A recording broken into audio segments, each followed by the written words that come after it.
Salam aziz dostlar, gününüz xeyirli, bərəkətli, uğurlu olsun.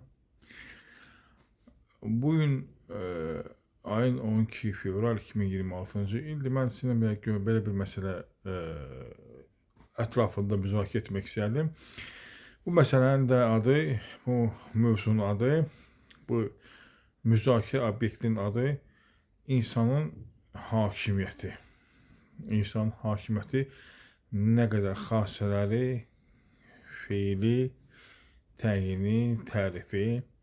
Yəni, belə bir sahədə bir anotasiya vermək istəyərdim sizə. İlk olaraq həmişə kimi öz ənənələrimə sadiq olaraq mən sizə bildirmək istəyirəm ki, mənim heç bir elmim yoxdur.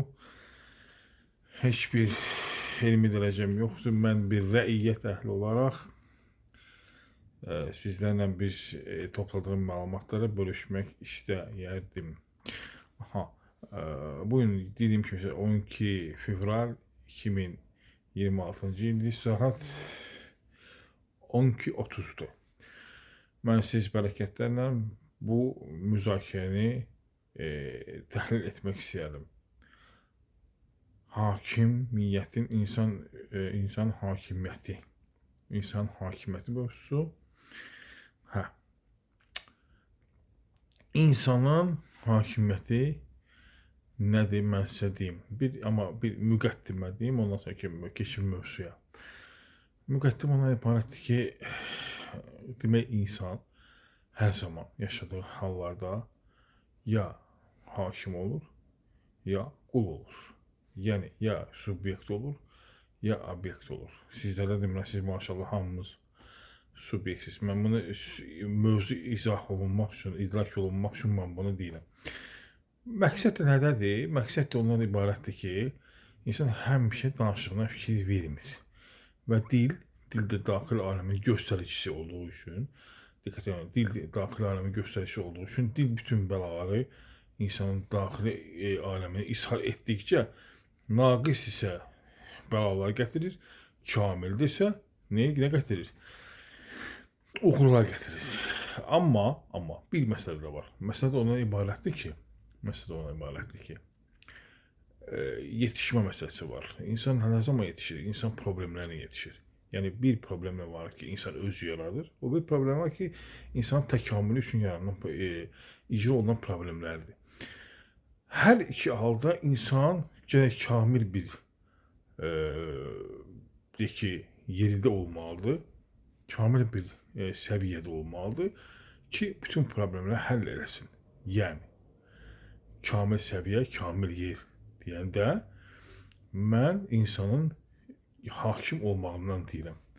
Hakim o deməkdir ki, mən hüquq faktisini qurtarım, hüquq mühafizə orqanlarında çalışım və nəhayət icra edici məhkəmə hakimiyyəti, məhkəmə hakimiyyətində şimdi hakim məsələsində yox. O deyil. Nədir hakimiyyət? İndi keçək mövzuya. İnsan hər zaman 3 dənə maddədən ibarət, indi saydığım 3 dənə maddədən olan səviyyədə tamamilə bərqərar olmalıdır. Əks halda, əksini deyəcəm. Birinci maddə, insan hakim olmalıdır. Birinci maddə budur.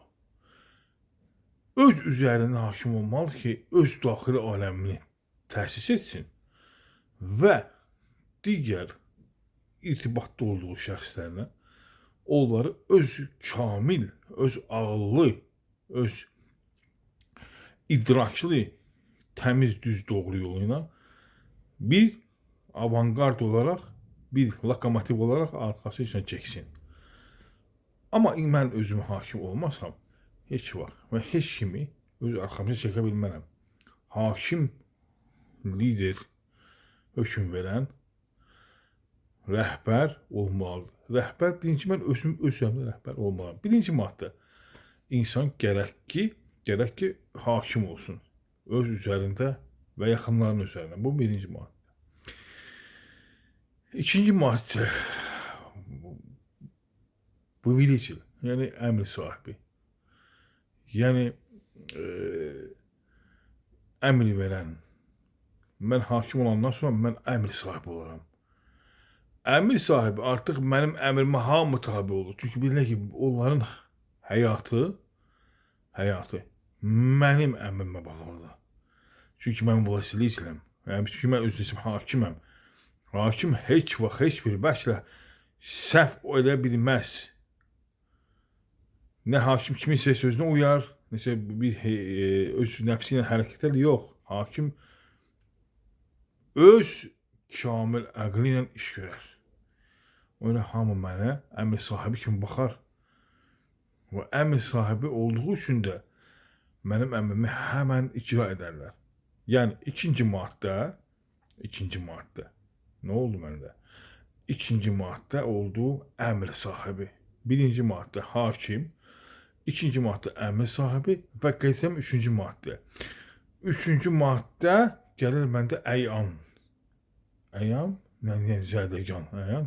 Xüsusi mötəbər zümrənin daxilində olan bir şəxs fərd. Mötəbər zümrənin üzvü. Dikkat ediniz, əyyam buna deyirlər. Yəni, mötəbər zümrə nədir? Mötəbər zümrə metafiziki aləmdə Allahın qarşısında olan ali övliya, övsiyalar və muhsinat, mühsin və muhsinatlar, mömin və möminlər. Kimsə onun dini rakursdan baxır, kimsə onun materialist rakursdan baxır, yəni prizması ilə baxır. Amma mən onların hamısını kvant fizikası səviyyəsində çıxartmışam. Yəni, həm maddi dünya qanunları ilə çıxartmışam, həm də deyək ki, mistik dünya qanununa çıxartmışam. Siz 3 aləm var. Bir üç aləmdən biri nədir? Biri maddi dünyada, onun bir öz xüsusi qanunları var. İkincisi mistik dünyada, onun öz xüsusi qanunları var. Üçüncüdə ki, mücərrət dünyadır, onun öz xüsusi qanunları var. Və heç bir qanunlara tabi olmur. Hər kəsin də öz dərəcəsi var. Maddi dünyanın bir dərəcəsi var, aşağı dərəcə, mistik dünyanın orta dərəcəsi var və mücərrət dünyanın ali dərəcəsi var. Və hərəsinin də öz qanunları var. Mən çalışmışam ki, bu qanunları ispat etmək üçün mən həm metafizik,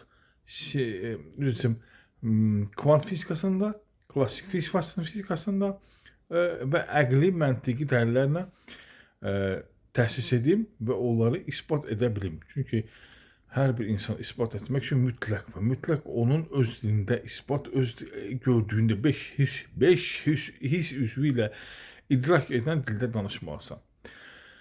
Aha, biz hesab edelim, mən maddə bir təkrarlayıram. Hakim, əmir sahibi və əyyan. Bu 3 dənə səviyyənin sahibi insan olmalıdır. Yox, əksində deyim, bu 3 dənə də əksi var. Yəni, qul, birinci, hakim olmasın, olursan qul. Əmr sahibi olursan əmr icraçısı. Əyyan olursan nökər. Diqqət ediniz. Bu da bunun əksi. İndi keçək məqsədə. Keçək hidroya, nüvəyə. Nüvə də bundan ibarətdir. Elə ki, mən hakim oldum öz üzərimdə. Elə ki, mən əmr sahibi oldum öz üzərimdə. Elə ki, mən əyyan oldum öz üzərimdə. Bu mütləq ishar olunacaq. Ətraf mühitə. İshar olunanda artıq mənim burada əhatə dairəm genişlənəcək. Nədəndir? Hissetdiyimdə. Burada. Bu birinci maddə. Birinci maddə mən emosiyalarımı idarə edəcəyəm. Baxın, ən diqqət edin. Ən vacib, ən kamil, ən ali və ən uca emosiyaları idarə etmək. psixologiyada ən mühüm bir amillərdən biridir. Emosiyaları idarə etmək. Bir. Elə ki, mən idarə etdim, oluram bu 3 dənə maddələrin sahibi. Yox, idarə etmədim, artıq keçirəm ikinci maddəyə. Özüm idarə olunan şəxsə düşürəm.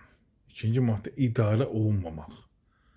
Elə ki, mən emosiyalarımı idarə etdim, artıq idarə olunmuram. Yox, idarə edə bilmədim, ikinci maddə kiminsə tərəfindən idarə olunuram. Oldu? Oldu ya. Elə ki, mən kiminsə tərəfindən idarə olundum, mütləq və mütləq, vacib və vacib mən zəifliyirəm. Zəifləyəndən kimi söhbət həqiqət aləmə gedir. Zəifləyəndən kimi mütləq və mütləq, vacib və vacib mən qul səviyyəsinə çatıram. Yəni bu. Nəticə. İnsan özünü idarə etdi, olur hakim. İdarə etsəm, etmədən oluram qul. Yəni bu 3 maddə. Hakim, əmir sahibi, əyyan və ya onun əksi qul, əmir icraçısı və nökər. Seçim mənim özümdə. İstər bunu seçə bilərəm, istər bunu seçə bilərəm. Esselamu aleyküm və rəhmətullah və bərəkatuhu.